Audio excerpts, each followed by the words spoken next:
राज्यामध्ये बिबट्यांचा प्रश्न हा फार गंभीर झालेला आहे. पण बिबट्यांची नसबंदी हा एकमेव पर्याय हा बिबट्यांची संख्या नियंत्रणात आणण्यासाठी आहे. मोटर चालू करण्यासाठी, पाणी भरण्यासाठी तो शेतकरी शेतात जात असतो आणि रात्रीचं जेव्हा तो शेतात जातो तेव्हा संध्याकाळ असेल, रात्र असेल, बिबटे त्या शेतकऱ्यावर हल्ले करतात. दिवसा शेतकऱ्याला वीज देण्याच्या दृष्टीने देखील आपण काय करू शकतो यावर देखील सरकारने काम करणं गरजेचं आहे. 1500 एकरची जमीन जी आहे ती आज रिकामी आहे. ती 1500 एकरची जमीन देखील इंडिया बुल्सची जी आहे ती तातडीने MIDCने ताब्यात घेतली पाहिजे. ज्या शेतकऱ्यांनी ही जमीन दिलेली आहे त्या शेतकऱ्यांच्या मुलांना, शेतकऱ्यांना नोकऱ्या कबूल केल्या होत्या, त्यांना काही डेव्हलप्ड प्लॉट कबूल केले होते.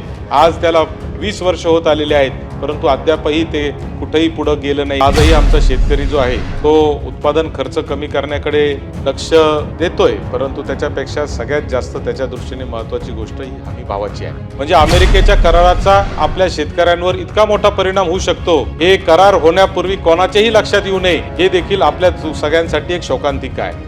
सभापती महोदय, 260च्या या प्रस्तावामध्ये राज्यातील विविध विषयांवर अनेक मतं या ठिकाणी मांडण्यात आलेली आहे. विशेष करून राज्यातील शेतकऱ्यांच्या बाबतीमध्ये बोलत असताना मोठा प्रसिद्धी करून आपण AIचा वापर शेतीमध्ये कसा करता येईल यावर सरकारने आपली भूमिका मांडली आहे. आत्ताच AI फॉर ॲग्री नावाचा कार्यक्रम देखील मोठ्या धूमधडाक्यामध्ये साजरा करण्यात आला आणि वस्तुस्थिती आहे की AIचा वापर आणि तंत्रज्ञानाचा वापर केला तर सगळ्या क्षेत्रामध्ये प्रगती होऊ शकते, याबाबत कुणाच्याही मनामध्ये शंका नाही. मात्र आज खऱ्या अर्थाने या आपल्या शेतकऱ्याला जे पाहिजे ते आपण देतोय का, हा देखील खऱ्या अर्थाने प्रश्न आजच्या या चर्चेच्या निमित्ताने या ठिकाणी मांडला गेला पाहिजे. आज AIचा वापर जर केला, आधुनिक तंत्रज्ञानाचा वापर केला तर औषधं आणि पाणी याचा वापर 30 ते 40% कमी होऊ शकतो, जेणेतून 30 ते 40% खर्च हा शेतीचा उत्पादन खर्च कमी होऊ शकतो, ही वस्तुस्थिती आहे. मात्र आजही आमचा शेतकरी जो आहे तो उत्पादन खर्च कमी करण्याकडे लक्ष देतोय, परंतु त्याच्यापेक्षा सगळ्यात जास्त त्याच्या दृष्टीने महत्त्वाची गोष्ट ही हमी भावाची आहे. आणि हमी भावच नसेल तर उत्पादन खर्च किती कमी करण्याचा प्रयत्न केला किंवा जर निसर्गावर अवलंबून जर आमची शेती असेल तर त्या निसर्गावर कुठलंही सरकार आलं आणि कुठल्याही पद्धतीचं AI आलं आणि तंत्रज्ञान आलं तरी मात करू शकणार नसेल, तर या शेतकऱ्याला कितीही कमी खर्चामध्ये जर शेती करायला सांगितली तरी त्याला कुठल्याही पद्धतीचा पैसा मिळणार नाही, ही वस्तुस्थिती आहे. आणि म्हणून AIची चर्चा करत असताना शेतकऱ्याच्या मूलभूत गरजांकडे देखील लक्ष देणं मला असं वाटतं तितकंच गरजेचं आहे. उदाहरणच द्यायचं म्हणून झालं तर पाशा पटेल साहेबांच्या अध्यक्षतेखाली कांदा उत्पादकांसाठी एक समिती नेमली. गेल्या अनेक अधिवेशनांमध्ये मी सातत्याने ही भूमिका मांडतो आहे, परंतु आजपर्यंत त्या कांदा उत्पादक शेतकऱ्यांच्या समितीचं काय झालं याचं उत्तर सरकारने दिलेलं नाही, ही देखील वस्तुस्थिती आहे. आज कांद्याचं आपल्याला माहिती आहे की अमेरिकेने जो करार आपण अमेरिकेसोबत ट्रेड डील जे केलेलं आहे त्याचा परिणाम असा झाला आहे की शेतकरी आंदोलनाला बसले. चांदवडच्या आमच्या भागामध्ये लासलगाव असेल, निफाड तालुका असेल, नाशिक जिल्ह्यामधले जे शेतकरी आहेत ते गेले 10-12 दिवसांपासून उपोषणाला बसले, पण सरकारचा कोणताही प्रतिनिधी अद्यापर्यंत त्या ठिकाणी गेलेला नाही. आणि म्हणून हे कांदा उत्पादक शेतकऱ्यांच्या म्हणजे अमेरिकेच्या कराराचा आपल्या शेतकऱ्यांवर इतका मोठा परिणाम होऊ शकतो, हे करार होण्यापूर्वी कोणाच्याही लक्षात येऊ नये हे देखील आपल्या सगळ्यांसाठी एक शोकांतिका आहे. आज त्या कराराच्या माध्यमातून काय फायदे तोटे राजकीय आंतरराष्ट्रीय राजकारणात झाले असतील मला माहीत नाही, परंतु शेतकऱ्याचं मात्र मोठं नुकसान याच्यातून झालेलं आहे. आज इस्रायलमध्ये आपले पंतप्रधान मोदीजी गेलेले आहेत. इस्रायल आपल्याला माहिती की कमी पाण्यामध्ये, कमी जागेमध्ये तंत्रज्ञानाचा वापर करून शेतीच्या बाबतीमध्ये प्रगत असं काम करणारी ही खऱ्या अर्थाने एक राष्ट्र आहे. त्या राष्ट्रामध्ये सी एन स्प्रे नावाच्या तंत्रज्ञानामुळे औषध फवारणी जी आहे ती 90% कमी झालेली आहे. असे काही तंत्रज्ञानाचा वापर पंतप्रधान मोदीजी जर येताना आपल्याकडे घेऊन आले तर निश्चितपणाने त्यांच्या खऱ्या अर्थाने इस्रायलच्या जाण्याचा फायदा होणार आहे. इस्रायलमध्ये फक्त आपण आंतरराष्ट्रीय संबंध सांभाळण्यासाठी जाणं आणि इस्रायलमधून काही तंत्रज्ञान आपल्या शेतकऱ्यासाठी घेऊन येणं हे देखील मला असं वाटतं की अत्यंत गरजेचं आहे. ज्या पद्धतीच्या अमेरिकेच्या कराराचं नुकसान हे आपल्या महाराष्ट्रातल्या आणि देशातल्या शेतकऱ्यांना होणार आहे आणि ते इतकं मोठं नुकसान असणार आहे का न भूतो न भविष्यती अशा पद्धतीचं नुकसान होण्याची देखील शक्यता आहे. आणि म्हणून राज्य शासनाने देखील त्याच्यावर तातडीने उपाययोजना करून काहीतरी दिलासा शेतकऱ्यांना देण्यासाठी प्रयत्न केला पाहिजे. आज सोलापूर जिल्ह्यामध्ये जनसमर्थ पोर्टलच्या माध्यमातून 1 तासात पीक विमा 1 तासात पीक कर्ज देण्याचा एक पायलट प्रोजेक्ट राज्य शासनाच्या वतीने करण्यात आला. त्याचं मी अभिनंदन करतो आणि स्वागत करतो. 1 तासामध्ये पीक कर्ज जर आपण शेतकऱ्याला देऊ शकत असू तर ते शेतकऱ्याच्या दृष्टीने अत्यंत आनंदाची गोष्ट आहे. हा प्रकल्प देखील संपूर्ण राज्यभर राबवता आला पाहिजे या दृष्टीने देखील कृषी खात्याने काही पावलं उचलली पाहिजे.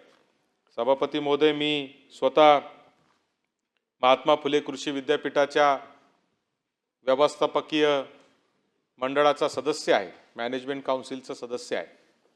विधान भवनाने मला तिथं पाठवलं आहे.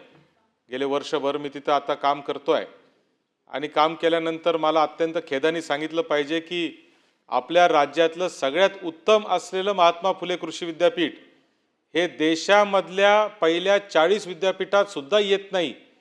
NIRFचं जे रँकिंग आता आलेलं आहे त्या रँकिंगमध्ये फक्त 40 पहिल्या विद्यापीठांचंच रँकिंग केलं जातं, ज्याच्यात महात्मा फुले कृषी विद्यापीठाचं नाव नाही.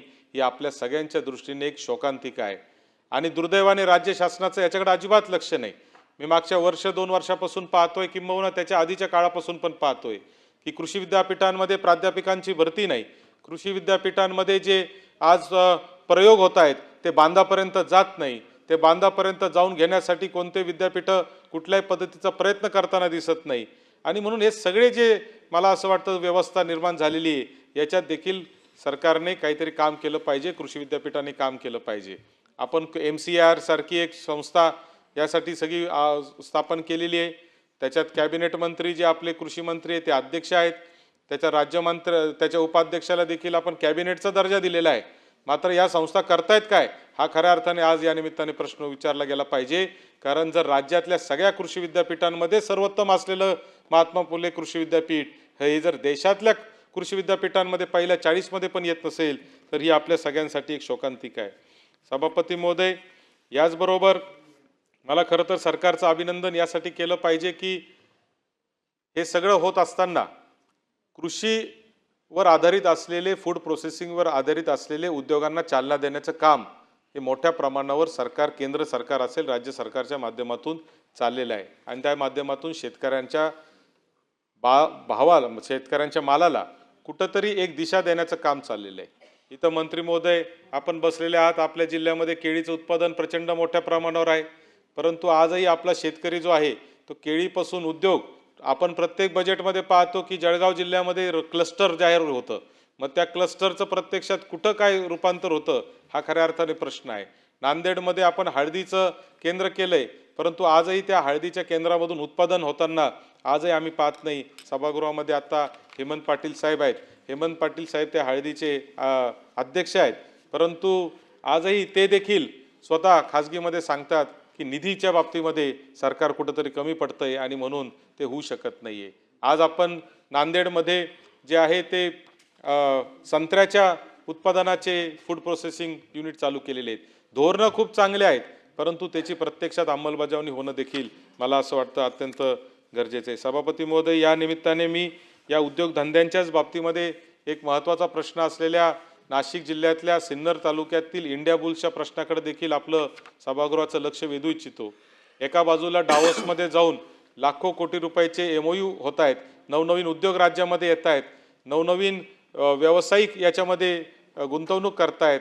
हे होत असताना राज्य सरकारच्या MIDCच्या ताब्यात असलेल्या जमिनी देखील राज्य सरकार जे वापरत नाही त्या परत घेतल्या पाहिजे आणि या नवीन उद्योगांना दिल्या पाहिजे, जेणेकरून तिथून काही जे आहे शेतकऱ्याचे मुलं असतील, सामान्य युवक असतील, बेरोजगार युवक असतील, यांना रोजगार या निमित्ताने निर्माण होऊ शकतो. आज या निमित्ताने मला सरकारचं अभिनंदन यासाठी करायचं आहे की वारंवार मी हा प्रश्न सभागृहात मांडत होतो. पहिल्या दिवसापासून ह्याच्यात मी लढा दिला आणि त्याला एक यश थोडंफार तरी आलं आणि इंडिया बुल्सच्या जागेमध्ये असलेला जे औष्णिक प्रकल्प आहे तो महाजेनकोनी या ठिकाणी आता विकत घेतलेला आहे आणि पुढच्या 1 महिना 2 महिन्यामध्ये तिथे औष्णिक वीज निर्माण व्हायला सुरुवात होईल आणि त्याच्या माध्यमातून थोडी तरी चालना मिळेल. परंतु त्याच वेळेस त्याच औष्णिक प्रकल्पा शेजारी 1500 एकरची जमीन जी आहे ती आज रिकामी आहे. ती 1500 एकरची जमीन देखील इंडिया बुल्सची जी आहे ती तातडीने MIDCने ताब्यात घेतली पाहिजे. एका बाजूला ह्याच्यामध्ये कुठेतरी सकारात्मक पावलं उचलली जात असताना ज्या शेतकऱ्यांनी ही जमीन दिलेली आहे त्या शेतकऱ्यांना देखील अनेक शब्द 2007 साली भूसंपादन होत असताना राज्य सरकारने केलं होतं. त्या शेतकऱ्यांच्या मुलांना शेतकऱ्यांना नोकऱ्या कबूल केल्या होत्या, त्यांना काही डेव्हलप्ड प्लॉट कबूल केले होते. आज त्याला 20 वर्ष होत आलेले आहेत, परंतु अद्यापही ते कुठेही पुढं गेलं नाही. कारण प्रकल्पच बंद पडला तर शेतकऱ्याला सरकार देणार काय? आणि म्हणून सरकारने त्याच्यावर देखील पर्याय म्हणून आता काढलं पाहिजे आणि काहीतरी पर्याय व्यवस्था याच्यामध्ये नक्कीच केली पाहिजे. सभापती महोदय, मला या निमित्ताने एक प्रश्न मांडायचा आहे. या 260च्या प्रस्तावामध्ये बिबट्याला शेड्यूल 1 मधून शेड्यूल 2 मध्ये करण्यासाठी सरकार प्रयत्न करते अशा पद्धतीचा उल्लेख आलेला आहे. मला आपल्याला सांगितलं पाहिजे की मी स्वतः केंद्रीय वनमंत्री भूपेंद्र यादव साहेब यांची 2दा भेट घेतली. मी विनंती केली की बिबट्यांच्या नसबंदीला त्यांनी परवानगी दिली पाहिजे, कारण बिबट्यांची नसबंदी हा एकमेव पर्याय हा बिबट्यांची संख्या नियंत्रणात आणण्यासाठी आहे. मात्र शेड्यूल 1 मधल्या प्राण्यांची नसबंदी करणं शक्य नसल्यामुळे त्याला शेड्यूल 2 मध्ये ट्रान्सफर करणं गरजेचं आहे. त्यासाठी राज्य शासनाचा प्रस्ताव हा आला तर आम्ही त्याच्यात सकारात्मक विचार करू असं आम्हाला केंद्रीय वनमंत्र्यांनी सांगितलं. राज्य शासनाने तो प्रस्तावही आता वर्षभर झाला पाठवलेला आहे, परंतु अजूनही प्रायोगिक तत्वावरच त्याच्यामध्ये फक्त जुन्नर तालुक्यामध्ये काही बिबट्यांची नसबंदी करण्याची प्रायोगिक तत्वावर परवानगी मिळाली आहे. हे मला असं वाटतं की राज्यामध्ये बिबट्यांचा प्रश्न हा फार गंभीर झालेला आहे आणि म्हणून या संदर्भामध्ये राज्याचे वनमंत्री हे देखील दिल्लीला गेले पाहिजे. त्यांनी केंद्रीय वनमंत्र्यांची भेट घेतली पाहिजे आणि बिबट्यांची संख्या नियंत्रणामध्ये आणण्यासाठी कुठल्या पद्धतीचा प्रयत्न आपल्याला करता येईल या दृष्टीने त्यांनी केंद्र शासनाबरोबर समन्वय साधून काहीतरी मार्ग याच्यामध्ये काढणं गरजेचं आहे. कारण सभापती महोदय, बिबट्यांचा जो मानवी वस्तीवरचा जो हल्ला आहे याच्यात अजून एक भाग असा आहे का शेतकरी जो आहे त्याला आज आपण दिवसा वीज देत नाही, त्याला रात्री वीज देतोय आणि रात्री जेव्हा वीज आपण देतो तेव्हा मोटर चालू करण्यासाठी पाणी भरण्यासाठी तो शेतकरी शेतात जात असतो आणि रात्रीचं जेव्हा तो शेतात जातो तेव्हा संध्याकाळ असेल रात्र असेल बिबटे त्या शेतकऱ्यावर हल्ले करतात. आणि म्हणून बिबट्यांचे हल्ले तर आपल्याला थांबवायचेच आहेत, पण तोपर्यंत दिवसा शेतकऱ्याला वीज देण्याच्या दृष्टीने देखील आपण काय करू शकतो यावर देखील सरकारने काम करणं गरजेचं आहे. AI तंत्रज्ञानाचा या सगळ्या गोष्टीचा आपण खूप चर्चा करतो, मात्र हे करत असतानाच औद्योगिक जे म्हणजे कृषी औद्योगिक जे गुंतवणूक आहे याच्यावर देखील मला असं वाटतं की खूप मोठ्या प्रमाणावर काम होणं गरजेचं आहे. आत्ता जे डावोसला ज्या पद्धतीचे MOU झाले त्याच्यातले अनेक जे MOU आहेत ते मला असं वाटतं की कृषी क्षेत्राला देखील चालना देणारे MOU आहेत आणि म्हणून ह्याच्यात देखील काम मला असं वाटतं की सरकारने चांगल्या पद्धतीने केलं पाहिजे. सभापती महोदय, हे सगळे विषय मांडत असतानाच एका मला महत्त्वाच्या विषयाकडे आपलं सभागृहाचं लक्ष वेधायचं आहे. ते म्हणजे या सगळ्या राज्यामध्ये शिक्षणाची व्यवस्था जी आहे ती अतिशय अडचणीमध्ये आलेली आहे आणि शिक्षणाची व्यवस्था अडचणीत आलेली असताना मला आपल्याला सांगितलं पाहिजे की शालेय शिक्षण विभाग जो आहे तो अतिशय गंभीर परिस्थितीमधून जातो आहे. म्हणजे शिक्षणाचं तर अशी परिस्थिती झाली आहे की सगळ्यात जास्त भ्रष्टाचार जर कुठं असेल तर तो शालेय शिक्षण विभागामध्ये आहे. हे मला अत्यंत खेदाने या ठिकाणी सांगावं लागतं. हजारो कोटी रुपयाचे भ्रष्टाचार, म्हणजे कोणताही शिक्षणाचा अधिकारी जर पकडला तर 1-2 कोटीच्या खाली त्याच्याकडं रोकड सापडत नाही अशी परिस्थिती निर्माण झाली आहे. आज कितीतरी शिक्षण अधिकारी हे जेलमध्ये आहेत. SITच्या नावाखाली मात्र त्याच्या चौकशा पुढं चाललेल्या आहेत आणि ह्या सगळ्या चौकशा पुढं चाललेल्या असताना खऱ्या ज्या शिक्षण संस्था आहेत, खरे जे शिक्षक आहेत, खरे जे विद्यार्थी आहेत, खरे जे शिक्षकेतर कर्मचारी आहेत त्यांच्यावर मात्र अन्याय होताना आपण पाहतो. SITच्या नावाखाली त्यांचे प्रकरण मंजूर केले जात नाही, अधिकारी काम करत नाही, चौकशीच्या नावाखाली वारंवार ते कार्यालयाच्या बाहेर असतात. ही देखील आज आम्ही परिस्थिती पाहतोय. या सगळ्या शिक्षकांना सर्वोच्च न्यायालयाच्या सांगण्यावरून TETचा एक आता कंपल्सरी केलेली आहे की बाबा त्यांना TET द्यावा लागेल तरच त्यांना पदोन्नती मिळेल. मात्र ही TET करत असताना त्याची काठिण्य पातळी देखील कमी करणं गरजेचं आहे. ज्यांनी 30-30 वर्ष नोकरी केली त्याला आता शेवटच्या 5-10 वर्षासाठी त्याला परत परीक्षा द्यायला लावणं, मला तर वाटतं कोणत्याही दुसऱ्या विभागात नसेल अशा पद्धतीचा अन्याय हा शालेय शिक्षण विभागातल्या कर्मचाऱ्यांवर होतोय. मात्र हे होत असताना त्याची काठिण्य पातळी जर आपण कमी केली तर निश्चितपणाने याच्यामध्ये न्याय त्यांना मिळू शकतो. खरं तर याच्या विरुद्ध सर्वोच्च न्यायालयामध्ये राज्य शासनाने गेलं पाहिजे आणि याच्या विरुद्ध लढलं पाहिजे. मात्र ते लढणं आणि त्याच्यामध्ये जाणं ही कायदेशीर लढाई जेव्हा होईल तेव्हा होईल, पण तोपर्यंत TETची काठिण्य पातळी जर कमी केली तर निश्चितपणाने काही शिक्षकांना त्याच्यामध्ये न्याय मिळू शकतो. त्याचबरोबर ज्या अल्पसंख्याक संस्था आहेत त्यांना खऱ्या अर्थाने TET लागू आहे की नाही हे देखील सरकार सांगू शकत नाही आहे. शालेय शिक्षण विभागाने त्याच्यावर देखील स्पष्टीकरण सभापती महोदय केलं पाहिजे. खरं तर प्रश्न अनेक आहेत आणि या सगळ्या प्रश्नांवर काम करणं मला असं वाटतं की अत्यंत गरजेचं आहे. कालच याच सभागृहामध्ये चर्चा करत असताना आपल्याच एका सदस्यांनी प्रश्न मांडला आणि त्याला माननीय मुख्यमंत्री महोदयांनी उत्तर देताना सांगितलं की राज्यातील सगळ्या जवळजवळ 17-18 लाख कर्मचारी राज्य सरकारकडे आहेत आणि त्या सगळ्या 17-18 लाख कर्मचाऱ्यांचे जे वेगवेगळे प्रश्न आहेत, वेगवेगळे गुंते झालेले आहेत, त्यांच्या पदोन्नत्याचे गुंते आहेत, त्यांच्या नोकरीचे गुंते, त्यांचे पगाराचे गुंते, कोणाच्या पेन्शनचे गुंते, या सगळ्या गुंत्यांच्या बाबतीमध्ये राज्य सरकार एक HR डिपार्टमेंट म्हणजे मनुष्यबळ विकासासाठी काहीतरी एक चांगल्या पद्धतीचं धोरण आणणार आहे. या निर्णयाचं देखील मी स्वागत करतो. खऱ्या अर्थाने असा निर्णय या राज्यामध्ये होणं हे खूप जुनं प्रलंबित असा हा प्रश्न आहे ज्याला माननीय मुख्यमंत्री महोदयांनी आता हात घातलेला आहे. मला निश्चित खात्री आहे की या माध्यमातून या राज्यातील सरकारी कर्मचाऱ्यांचे सगळे प्रश्न निकाली निघतील आणि राज्यामध्ये एक चांगल्या पद्धतीचं वातावरण या निमित्ताने तयार होईल. मी या निमित्ताने सरकारचं अभिनंदन करतो की सरकारने या सगळ्या विषयावर आता लक्ष द्यायचं ठरवलेलं आहे.